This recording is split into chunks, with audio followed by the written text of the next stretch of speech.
New developments now in the case of a Douglas County teacher accused of sex crimes involving students. That's right. So tonight, prosecutors said that they want her bond revoked. And this is the latest case against Alexander High School teacher Maris Nichols. 11 Alive's Cody Alcorn has been following the case against Nichols from the very beginning.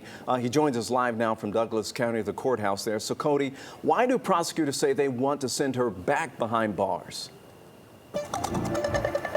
Well, Ron and Jennifer, what was supposed to be a hearing here Monday for a judge to decide if she might lighten up the bond restrictions for Maris Nichols could actually end up putting her back behind bars. That's because new court filings, prosecutors say that Nichols has repeatedly violated the conditions of her bond.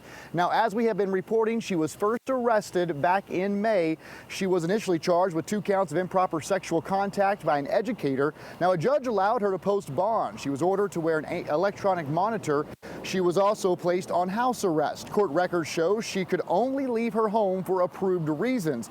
Those include work, church, court appearances, attorney visits, and medical appointments. But now prosecutors say that the monitoring records tell a very different story. They allege Nichols committed 38 curfew violations and 47 inclusion zone violations. That's 85 total violations in just 27 days since she's been out on bond. Prosecutors allege that she wasn't going to doctor's visits. They say she was going to fast food restaurants. She was also going to other places like retail stores that were violations of that bond. Those were not approved locations she could go to.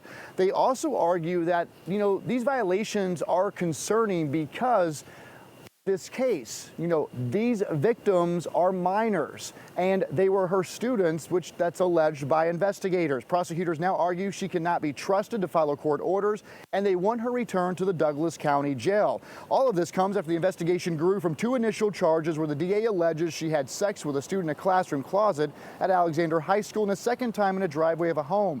Since then, that second student has come forward alleging he had sex with Nichols as well. Her charges include grooming, child molestation, improper sexual contact, and tampering with evidence. So there's going to be 2 arguments on Monday morning at this courthouse.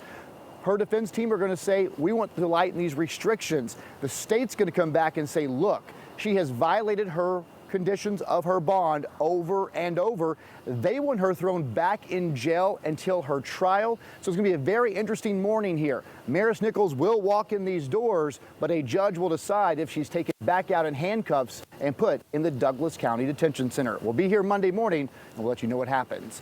Live in Douglasville, Cody Alcorn, 11 Alive News. All right, Cody, and we really appreciate you staying on top of this story for us tonight.